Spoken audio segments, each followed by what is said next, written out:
Kita cek lagi fakultas selanjutnya, Fakultas Hukum. Lanjut kita ke Matematika dan Ilmu Pengetahuan Alam.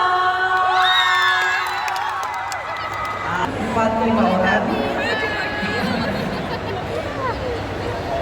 Selanjutnya kita ke Fakultas Kehutanan. Ada pada di tempat acara. Kami ucapkan kepada Menteri Agraria dan Tata Ruang, Kepala Badan Pertanahan Nasional Republik Indonesia, Bapak Haji Agus Harimurti Yudhoyono MSc, MPA, MA, dan seluruh rombongan.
Mantap, Prof.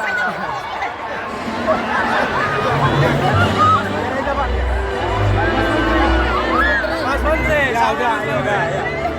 Pak Menteri yang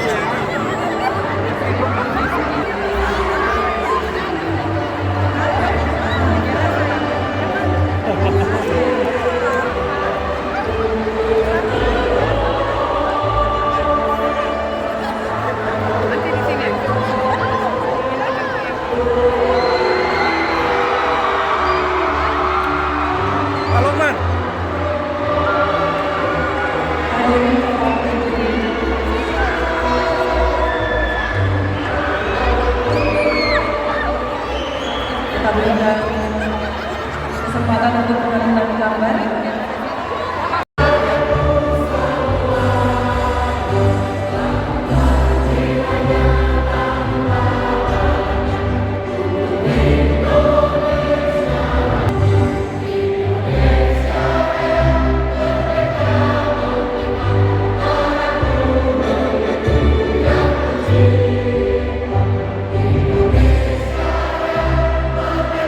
Rektor Universitas Tadulako, dengan hormat Bapak Profesor Dr. Insinyur Haji Ahmad ST MT Ibu ASEAN Engineering kami silakan. Hamparan bintang bersabar cahayanya bening laksana air bersih. Selamat datang Pak AHY yang penuh persahabatan. Semoga punya umumnya mencerahkan dan menginspirasi.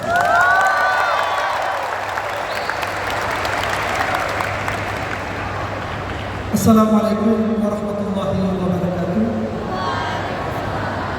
Selamat malam, shalom, salam sejahtera bagi kita sekalian, Om Swastiastu, Namo Buddhaya, salam. Alhamdulillah, wa syukurillah wa la hawla wa la quwwata illa billah. Asyhadu an la ilaha illallah wahdahu la syarika lah wa asyhadu anna Muhammadan abduhu wa rasuluh.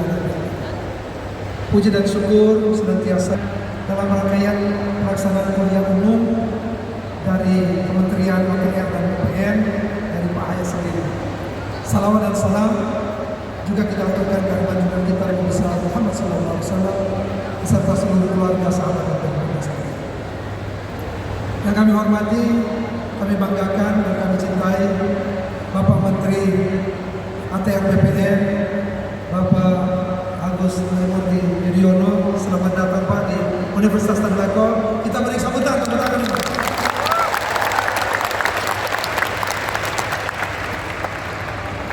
Perasaan bangga dari seluruh sivitas akademika atas kehadiran Bapak di malam yang mulia ini. Sekalipun kita harus memepetkan waktu, dan alhamdulillah antisipasi dari seluruh sivitas akademika bisa terlihat. Yang hadir mahasiswa kita dan bersuara hampir 3.000 orang pada malam hari. Jen, Kanwil dan seluruh jajaran dari Kementerian ATR BPN yang hadir pada malam ini, kami tidak bisa sebutkan sampai Ketua Senat Universitas Tadulako, Ketua Dewan Pertimbangan, Ketua Dewan Guru Besar, para wakil rektor, dekan, wakil-wakil dekan, ketua jurusan, prodi, dan seluruh kepala direktur pasca sarjana, direktur rumah sakit, kemudian kepala-kepala biro yang hadir, dan seluruh sivitas para guru tersebut yang perlu kami sampaikan. Oleh karena itu sekali lagi kepada Pak Ahaye selamat datang, dan kami mohon arahan dan juga memberikan kuliah umum kepada mahasiswa kami sehingga betul-betul bisa memberikan pencerahan. Demikian atas sambutan dari kami, semoga ini bisa memberikan sebuah masukan dan juga bisa memberikan wahana yang bagus dan juga khazanah bagi pengembangan institusi kami. Demikian yang bisa kami sampaikan. Sebelum berakhir, kami tutup dengan sebuah pantun lagi. Pulau-pulau berjajar di Raja Ampat, hamparan gedung di kota Bekasi. Kegiatan kuliah umum dengan penuh semangat, semoga menjadi capaian yang berprestasi. Demikian, lebih dan kurangnya kami mohon maaf. Wallahu musta'an. Om Santi warahmatullahi wabarakatuh. Maharahayu. Terima kasih. Oh iya, Gubernur Prodi Universitas Tadulako Morowali.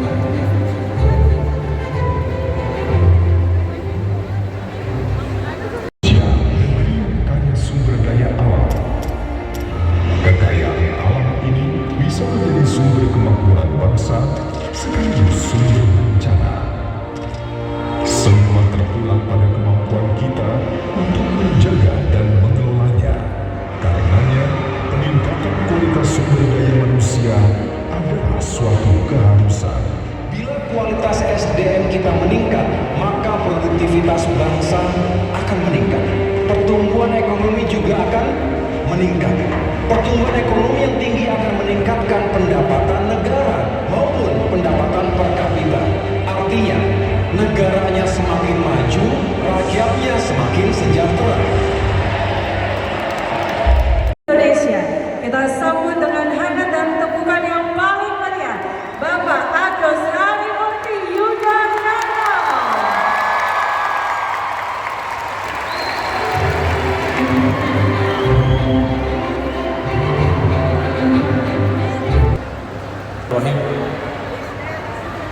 Assalamualaikum warahmatullahi wabarakatuh.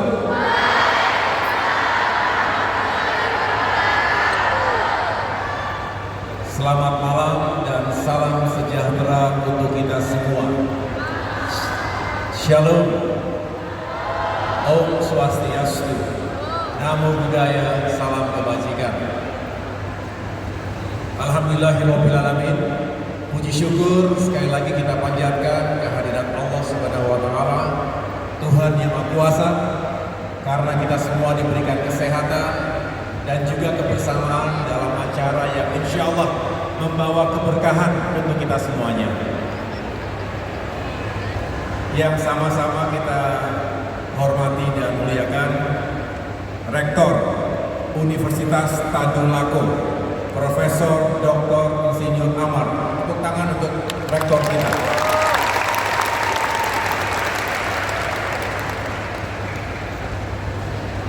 Saya juga tentunya ingin menyapa jajaran pimpinan Universitas Tadulako, para pimpinan termasuk rektor dari berbagai universitas lainnya, Universitas Islam Negeri Dato Karang, Universitas Muhammadiyah Palu,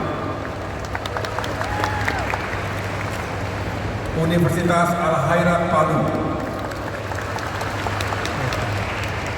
Mana ya? Warek nih. Universitas Aziz Aslam. Wajido, Aslam.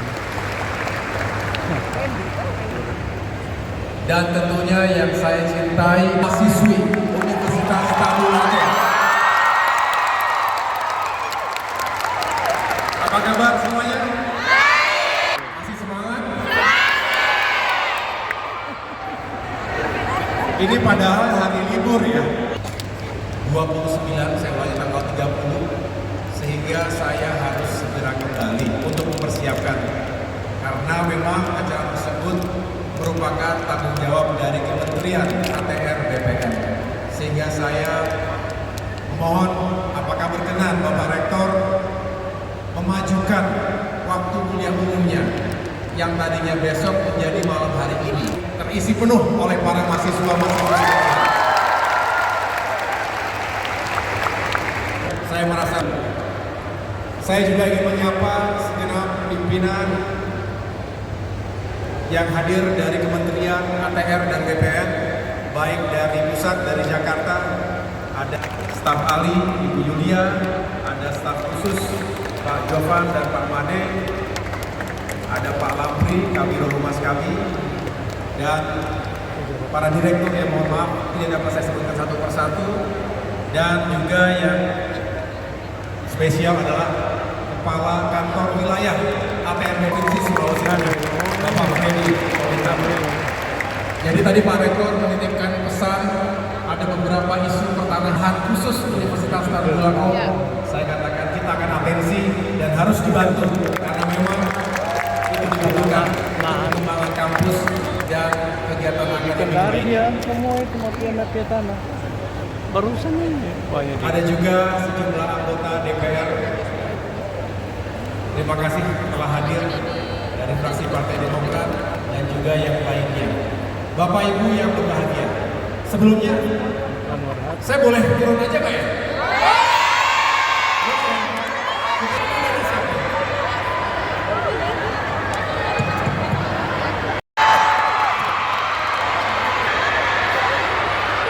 Yang atas apa kabar yang atas? Yang sini apa kabar yang sini? Yang sini apa kabar? Yang bagian sini? Saya mau dengar suara mahasiswa laki-laki ya. Saya dengar suara. Mana suara mahasiswa laki-laki? Mana suaranya? Mana suara laki-lakinya? Kita bandingkan. Mana suara mahasiswi? Suara mahasiswinya mana suara mahasiswi? Luar biasa. Ini mungkin didominasi oleh lebih banyak mahasiswi kata Pak Rektor memang jumlahnya. Juga mungkin lebih keras. Ya, kita santai aja ya malam hari ini. Tidak perlu terlalu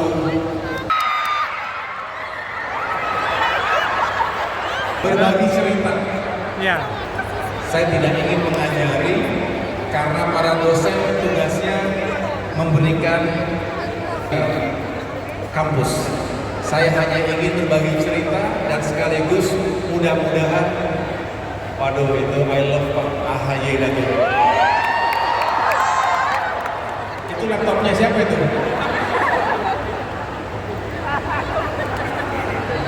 Luar biasa ini. Ini pertama kali saya kasih kuliah umum di Palu, luar biasa ini. Ya. Saya ingin berbagi cita-cita karena saya yakin teman-teman, adik-adik sekalian juga punya mimpi besar, punya cita-cita yang sama. Ingin Indonesia semakin maju negaranya, semakin sejahtera rakyatnya. Setuju? Kita ingin Indonesia Indonesia Emas 2045. Setuju? Next. Ini bener nggak nih? Nuapa Kareba Palu. Saya ingin kita semua melihat ke depan. Lanjut. Sebelumnya saya ingin menjelaskan secara singkat agenda kuliah umum. Tidak banyak. Yang pertama, mari kita analisa apa yang menjadi peluang dan tantangan masa kini dan juga masa depan. Mega trend tahun 2045 seperti apa? Yang kedua, kunci mewujudkan Indonesia Emas 2045 tersebut. Dan yang terakhir, saya ingin berbagi bagaimana kita harus mempersiapkan diri menjadi pemimpin-pemimpin di masa depan. Adik-adik, teman-teman adalah harapan kita semuanya. Pada saatnya akan memimpin di level apapun, pada profesi apapun. Oleh karena itu, mari selain kita menyiapkan wawasan dan ilmu pengetahuan, kita siapkan diri kita menjadi pemimpin-pemimpin yang baik. Lanjut. Nanti di sini, ini juga akan saya share nanti. Singkatnya adalah dunia di abad ke-21 itu penuh dengan kejutan, penuh dengan ketidakpastian. Tapi juga jangan sampai kita pesimis karena banyak sekali peluangnya. Tinggal bagaimana kita bisa mengubah tantangan menjadi peluang. Bagaimana kita bisa menjadi pemenang di abad ke-21 ini. Kita tahu sekarang dunia juga sedang panas karena banyak terjadi konflik bahkan perang. Betul ya? Belum selesai perang Ukraina dan Rusia, kemudian kembali pecah perang Israel dan Palestina. Belum lagi karena konflik atau sengketa perbatasan, ini juga masih menjadi bumi kita makin panas, kita mengalami krisis lingkungan, krisis iklim. Maka kita berharap Indonesia menjadi warga dunia yang bertanggung jawab untuk bisa menyelamatkan bumi dari kehancuran. Semua untuk masa depan anak cucu kita. Lanjut. Ini yang tadi saya sampaikan. Dunia semakin maju, teknologi melompat dengan begitu cepat. Kalau kita tertinggal, tidak bisa mengikuti menjadi pecundang. Kita hanya akan menjadi penonton. Jangan sampai Indonesia kalah berkompetisi di era yang semakin mengglobal ini. Setuju adik-adik sekalian? Ini senyumnya manis-manis semua. Yang laki-laki juga. Oke, lanjut. Indonesia Emas 2045. Saya pengen tanya, boleh nggak ada yang jawab ya? Mengapa kita menggemakan, mengkampanyekan Indonesia Emas 2045? Mengapa? Indonesia menuju sana. Boleh. Mas Imam, Pak Imam mana Pak Imam? Tolong bantu.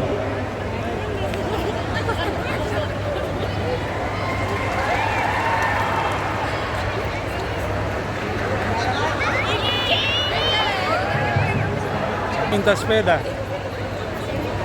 Assalamualaikum wabarakatuh. Perkenalkan, nama saya Amanda Mariska. Fakultas. Saya dari Prodi Statistika Fakultas MIPA. Jadi saya akan menjawab pertanyaan dari Bapak mengapa Indonesia disebut Indonesia Emas tahun 2045. Karena pada tahun 2045 Indonesia berada pada tahun ke-1 abad atau di mana mendapat bonus demografi yang mana usia produktif hampir 70% akan berada pada tahun 2045. Sekian dan terima kasih.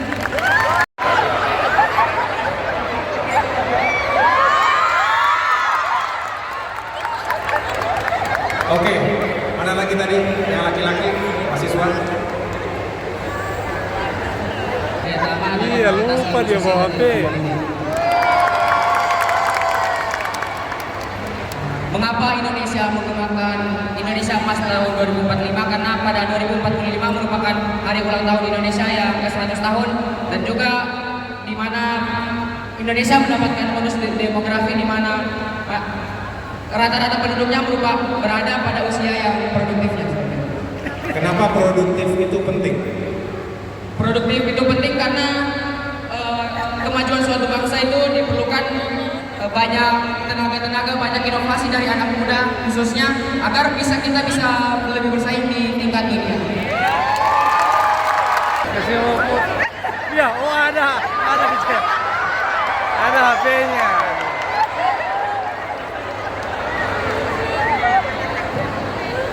Sampai jam 12 gitu gini Pak. Kalau tapi ini hanya akan menjadi mimpi di tengah hari, di siang bolong. Kalau kita tidak bekerja sungguh-sungguh, gak bekerja serius, kita harus kerja sama, kita harus bersinergi dan berkolaborasi. 100 tahun sebuah negara merdeka tidak menjamin rakyatnya sejahtera. Banyak contoh di dunia yang juga tidak seperti itu. Karena diprediksi oleh berbagai lembaga internasional, Indonesia bisa menjadi negara yang sukses ke-21 ini. Dan momentum itu bisa jadi di tahun 2045. Sehingga mari bukan hanya mengkampanyekan Indonesia Emas 2045, kita siapkan diri kita baik-baik. Bisa? Nanti saya beritahu apa yang harus kita siapkan. Indonesia benar-benar emas jika damai dan aman. Negara kita tidak boleh terlibat dalam sebuah perang yang kemudian merongrong kedaulatan dan integritas NKRI. Jangan sampai sumber daya alam kita dirampok oleh negara-negara asing. Jangan sampai kita tidak berdaya jika ada invasi agresi dari militer asing. Jangan sampai. Apa yang terjadi di dunia saat ini harus menjadi pelajaran buat kita agar tetap mempersiapkan pertahanan negara kita. TNI kita, militer kita harus tetap dipersiapkan. Damai artinya kita semua rukun, harmonis, jangan ada perpecahan antar identitas, apakah karena suku, agama, ras, etnis, atau perbedaan pandangan politik.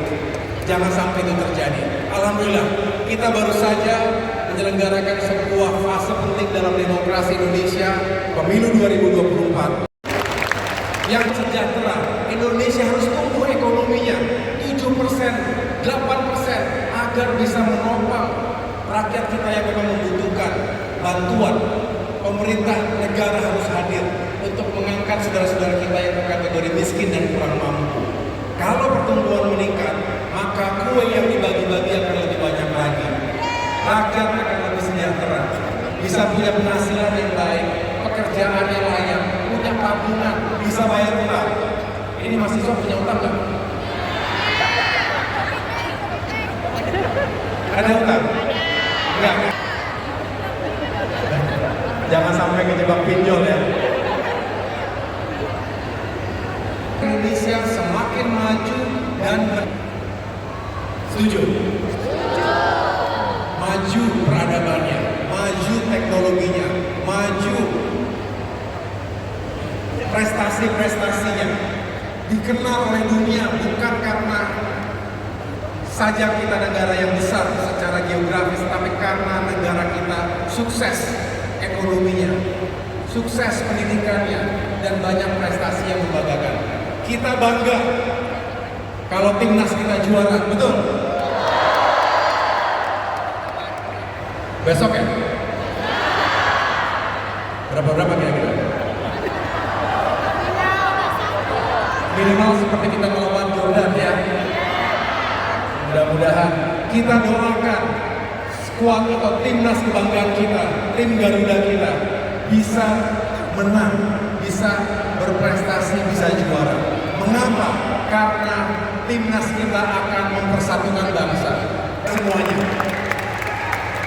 Jadi olahraganya, apapun olahraganya, terutama sepak bola karena menjadi olahraga favorit di Indonesia. Ya. Pasti tahu Ronaldo kan? Dari negara mana? Portugal. Ada yang tahu? Raja Portugal siapa namanya? Iya kan? Jadi kita tahu Portugal karena Ronaldo. Lionel Messi dari mana? Argentina. Tahu presiden Argentina siapa? Ya, lebih dikenal lah. Lupa. Karena olahraganya lebih dan populer prestasi kita kenal daripada bersama. presiden. Di bidang entertainment. Tahu Yang suka Blackpink siapa?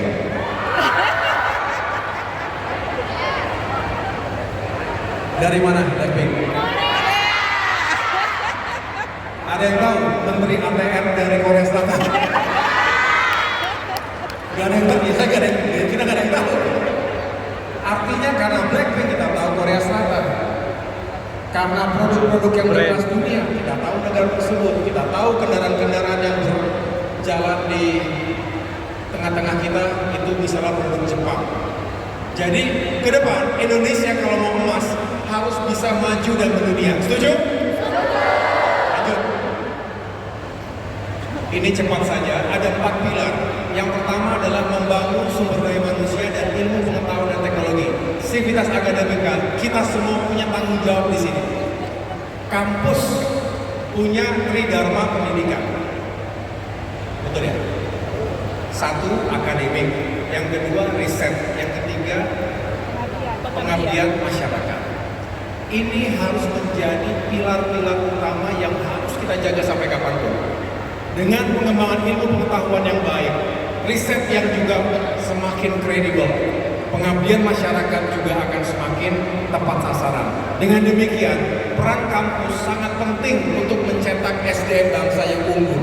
Jadi terima kasih kepada Universitas Tadulako, kepada kampus-kampus universitas yang lainnya yang telah menyelenggarakan pendidikan dengan baik. Karena masa depan kita ada di SDM, dan SDM kita masa depan yang ditentukan oleh kampus-kampus yang ada di Indonesia. Tepuk tangan untuk para sivitas akademika dan semua yang terlibat dalam pendidikan ini. Kesejahteraan guru, tenaga pendidik juga harus makin baik. Setuju ya? Kalau tidak, gimana mau semangat? Gimana mau fokus? Adik-adik, mahasiswa-mahasiswi juga harus terus memiliki keinginan. Tadi saya sudah sampaikan, jangan sampai ada ketimpangan. Nah, berkelanjutan artinya juga harus pro lingkungan hidup. Jangan asal babat. Sulteng ini banyak nikel, tambang. Harus kita optimalkan sumber daya alam yang kita miliki, tapi jangan habis-habisan. Green economy itu juga harus menjadi pilar pembangunan ke depan. Harus tetap kita lestarikan lingkungan dan bumi kita. Dan kami Kementerian ATR BPN, ada yang tahu ATR apa singkatannya? Boleh?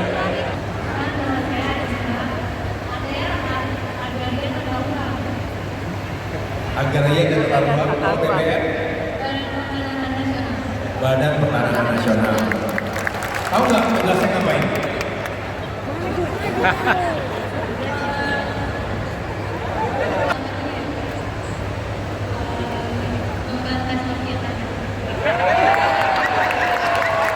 Langsung memberantas mafia tanah langsung. Kalau 2 boleh nggak?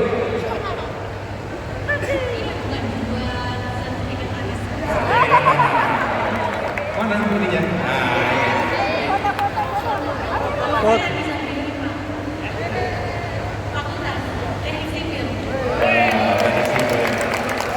Pinter-pinter ya mahasiswa sini ya,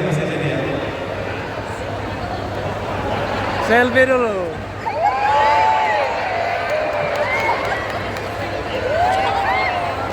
Benar. Nah, investor akan punya keyakinan untuk menanam uangnya, modalnya itu kalau ada kepastian hukum.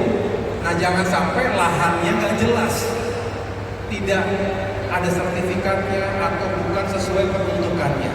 Nah, disinilah kita ingin meyakinkan Indonesia ini luas, daratannya juga luas, kita atur dengan baik, kita melakukan manajemen tata ruang, perencanaan tata ruang, baik di tingkat nasional, kepulauan, provinsi, kabupaten, kota. Pak Rektor ahlinya juga. Hidup dan mati kita di tanah, betul ya? Kita hidup, kita lahir. Kami datang ke Kelurahan Petobo, Kecamatan Palu Selatan.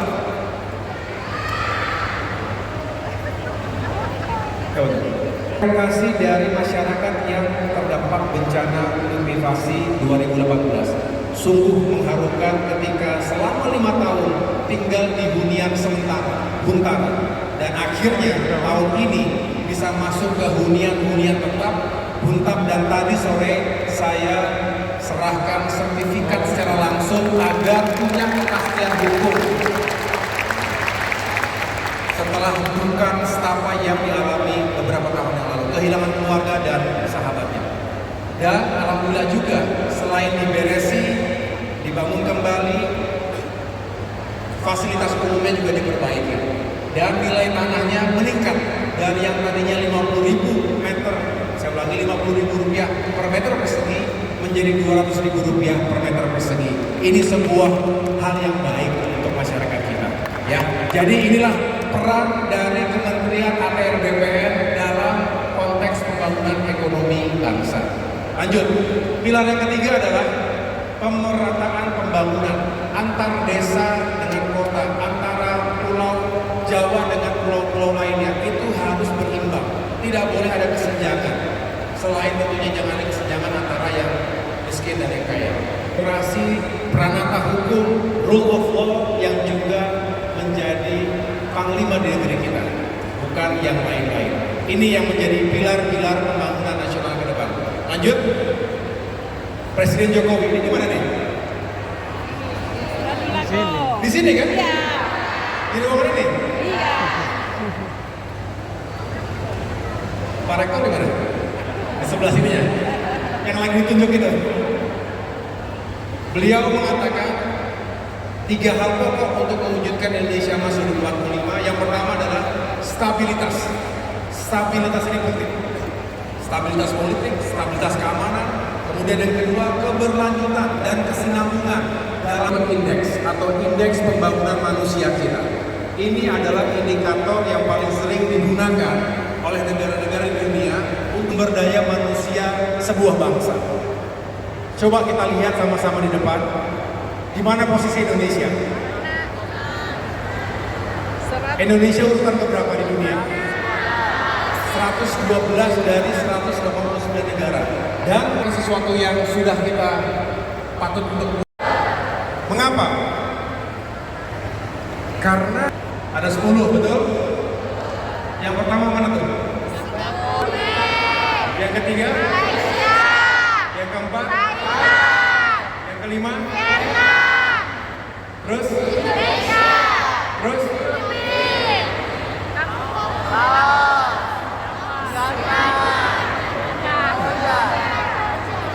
Terakhir? Ini apal karena suka nonton bola kan? Dan benderanya ada. Kita harus mengejar kepentingan kita. Setuju ya Pak Rektor ya?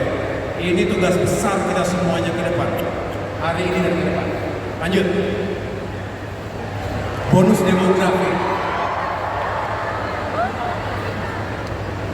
Kalau yang masih Swiss lagi yang belasan biasanya. Nggak ada gambaran di sini. Nah, ini mereka yang berkategori Gen X, Gen Y, Milenial, Gen Z. Nanti 2040 jumlahnya itu 70% dari penduduk kita. Artinya 70% manusia Indonesia berusia produktif. Pertanyaannya adalah, apakah adik-adik teman-teman setuju banyak anak banyak? Kesempatannya, sebelumnya Assalamualaikum warahmatullahi wabarakatuh. Perkenalkan, Fiana Syam, saya dari Fakultas Hukum. Jadi mungkin kalau dulu banyak anak banyak rezeki karena banyak penduduk, tapi kalau sekarang dikatakan banyak anak banyak rezeki itu kurang tepat Bapak, karena kenapa? Wilayah Indonesia itu tidak bertambah, tapi kalau penduduknya bertambah terus, otomatis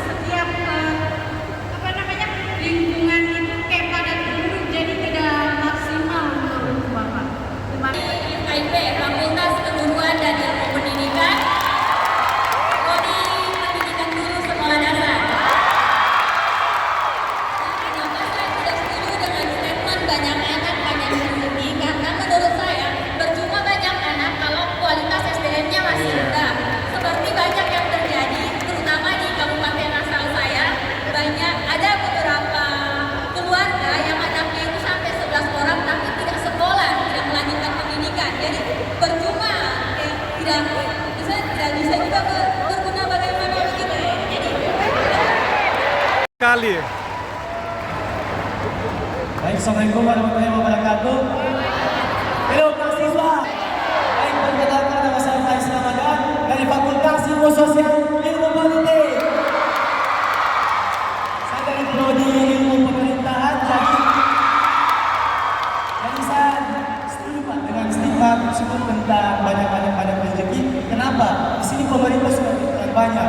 Contohnya seperti teman-teman yang katakan tadi, bukan saya tidak setuju, tapi lebih buruk kalau kita tidak memanage dengan anak yang lebih sedikit. Tapi kalau kita dengan anak yang lebih banyak, pemerintah sudah menyediakan yang namanya program sekolah gratis. Dari SD sampai SMA kita sudah bisa akses sekolah dengan gratis.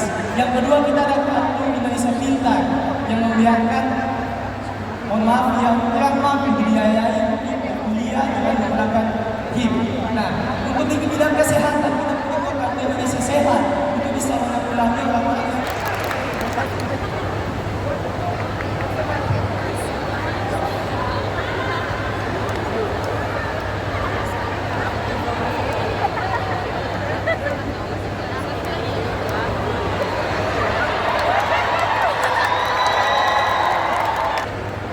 Jadi ada yang mengatakan kurang setuju, ada yang mengatakan setuju.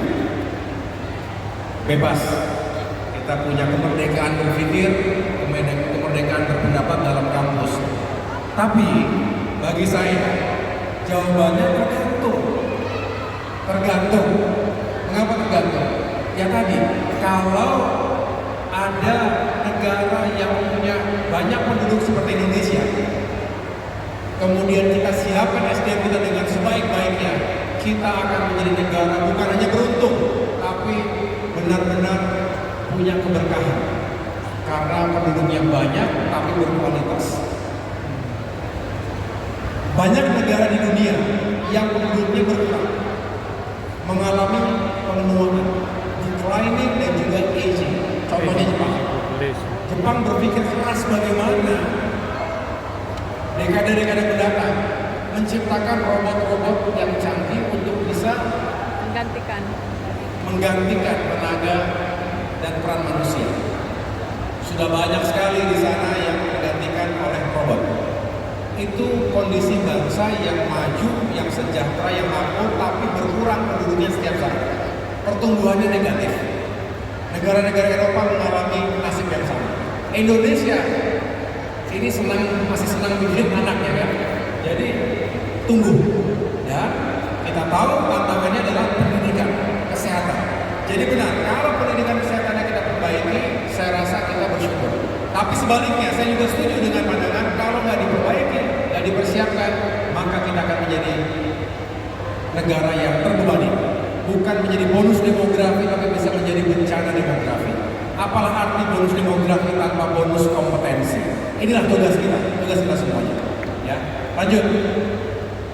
Muda adalah kekuatan. Muda adalah kekuatan. Kita ingin anak-anak muda. Adik-adik usianya berapa? Anak muda, kita harus bisa membuktikan bahwa kita bisa. Setuju? Anak muda siap? Lanjut. Nah, sekarang saya ingin singkat saja. Apa saja keterampilan abad 21 yang harus kita persiapkan? Lanjut. Yang pertama adalah masalah skills. Ada 4C yang kita ingin bangun. Critical thinking. Kita semua harus punya daya kritis. Boleh nggak kita punya daya kritis? Harus. Jangan mau terima ilmu pengetahuan apa adanya. Selalu di-challenge. Mengapa kita perlu belajar ini? Jadi nanti para dosen mohon bersabar kalau mahasiswa-mahasiswinya bertanya mengapa, why, ask why. Jangan bertanya what saja, jangan hanya bertanya apa, tapi why, mengapa. Yang kedua, kreativitas penting, komunikasi penting, kolaborasi harus kita lakukan.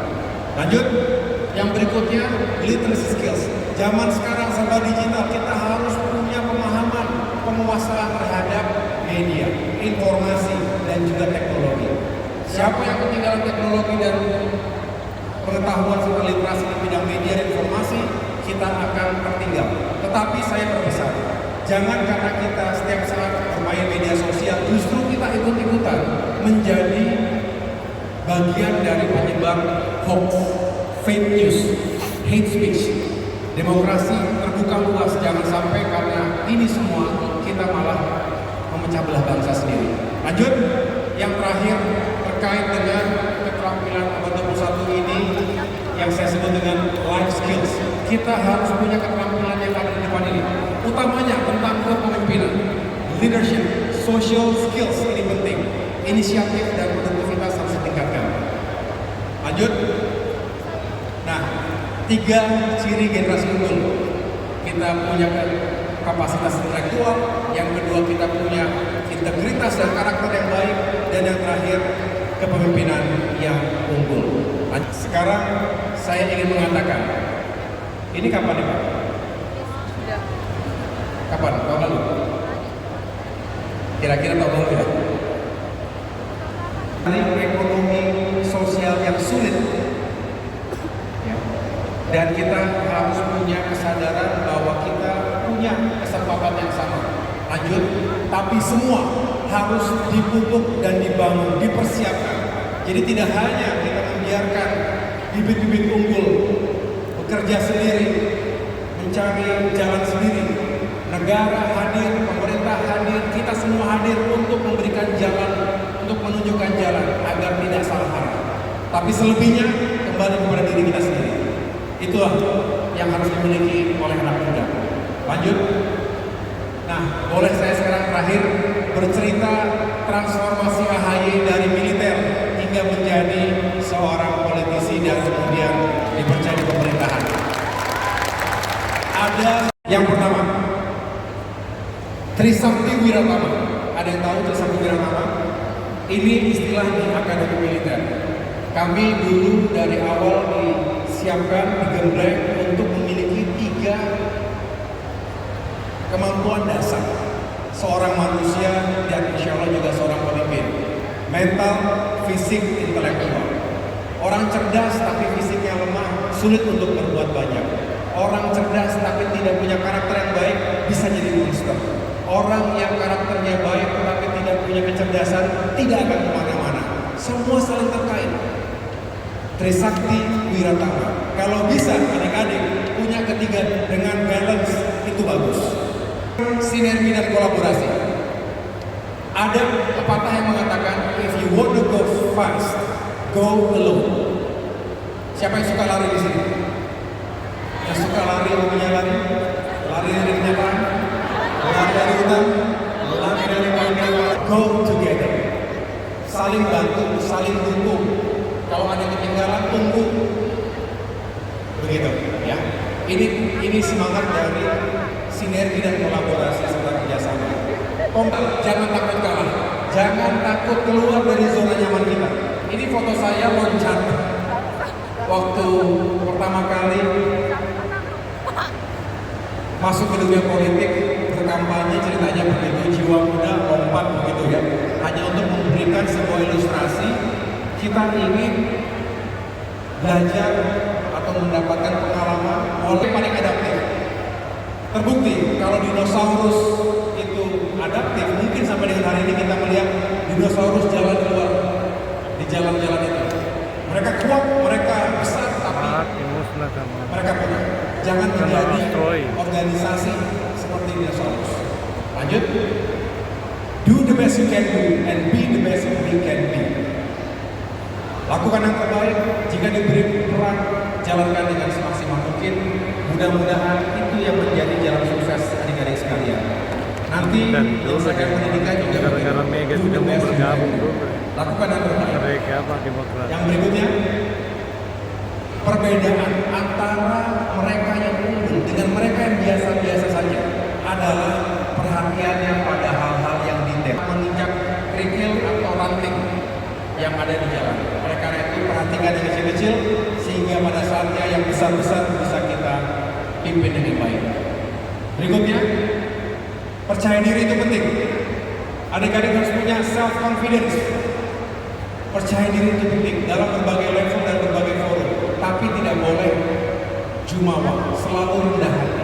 Karena rendah hati akan membuat kita juga diterima oleh banyak orang. Lanjut, tegas, ini pemimpin ya. Bagaimana bisa tegas tapi tidak kasar, bagaimana bisa baik tapi tidak lemah. Mudah-mudahan ini juga bisa menjadi cermin untuk kita semua bagi yang saat ini punya amanah untuk memimpin dimanapun. Yang berikutnya, berani ambil keputusan sekaligus berani ambil resiko dan tanggung jawab. Ini kejadian, saya ulangi, tadi ada yang bilang mafia tanah ya. Ini foto terakhir di Kendari 2 hari yang lalu ketika kami mengungkap kejahatan pertanahan, berhasil menyelamatkan 300 miliar rupiah akibat mafia tanah. Dan alhamdulillah ini berkat sinergi dan kolaborasi antara Kementerian Agama DPR, kepolisian, kejaksaan dan semua pemerintah yang terlibat di dalamnya. Jadi mengambil keputusan satu paket dengan resiko dan tanggung jawabnya. Kita harus berani mengambil keputusan. Bisnis dari seorang pemimpin adalah mengambil keputusan. Yang terakhir, dream big, work hard, never give up. Mimpi besar. Yang di atas punya mimpi besar kan? Apa mimpi besarnya? Tapi jangan kelamaan tidur, jangan terlalu banyak bermimpi. Bangun, segera kerja keras, work hard untuk mencapai itu semuanya. Dan jika mengalami kegagalan yang tadi saya sampaikan, never, ever, ever give up. Jangan pernah menyerah, karena selalu ada sukses di hari-hari mendatang. Itu saja yang bisa saya sampaikan. Terima kasih atas sambutan yang luar biasa ini. Saya senang melihat optimisme dan semangat energi positif dari para mahasiswa-mahasiswi. Optimis Indonesia ke depan akan punya generasi yang hebat, generasi yang berasal dari Palu, Sulawesi Tengah ini, dari kampus Universitas Tadulako dan kampus-kampus lainnya. Semoga kita sama-sama menyongsong Indonesia Emas di tahun 2045. Terima kasih. Terima kasih. Salam untuk keluarga, salam untuk teman-teman yang lainnya. Wassalamualaikum warahmatullahi wabarakatuh. Pendidikan guru sekolah dasar Fakultas FKIP. Seperti yang disampaikan Pak Jokowi, ada 3 hal pokok sumber daya manusia. Di sini peran orang tua dalam dunia pendidikan itu sangat minim dan belum optimal, karena ketika anaknya tidak sekolah, mereka itu tidak melarang atau tidak memberi motivasi untuk anaknya bersekolah. Contohnya yaitu ada satu, ketika sedangkan mamanya itu cuma melakukan pekerjaan rumah. Yang kedua itu ada orang tua siswa yang sengaja mengajak anaknya memberhentikan hal-hal seperti itu. Terima kasih. Mendukung gitu ya? Ya Pak, karena peran orang tua di sini belum optimal dan Peran orang tua. Oke. Indonesia sehingga ada alih fungsi lahan dari lahan pertanian ke lahan pemukiman. Jadi di sini apakah peran pemerintah membiarkan atau tetap menginginkan hal tersebut, Pak?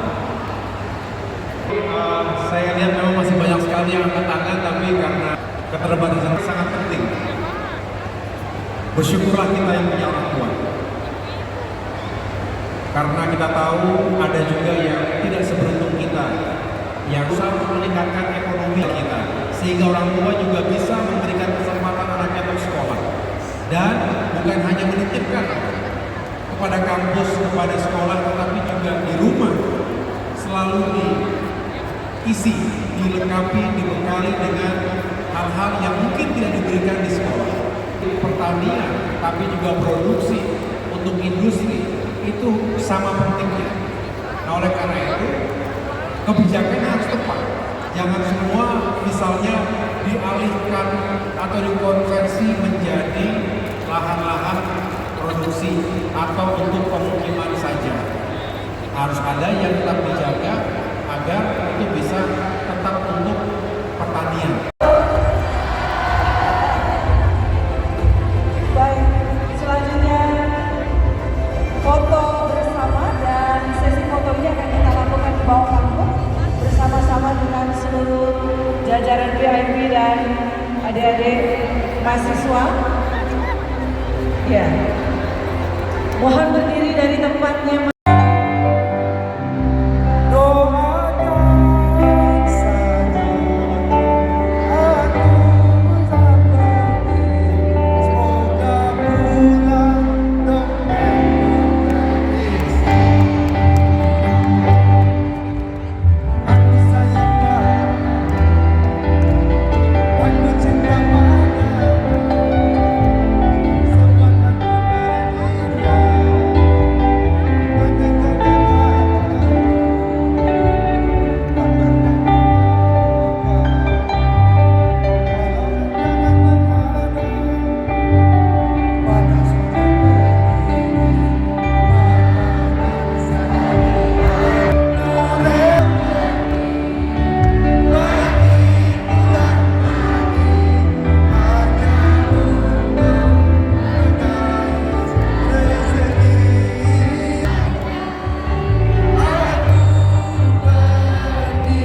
bersama.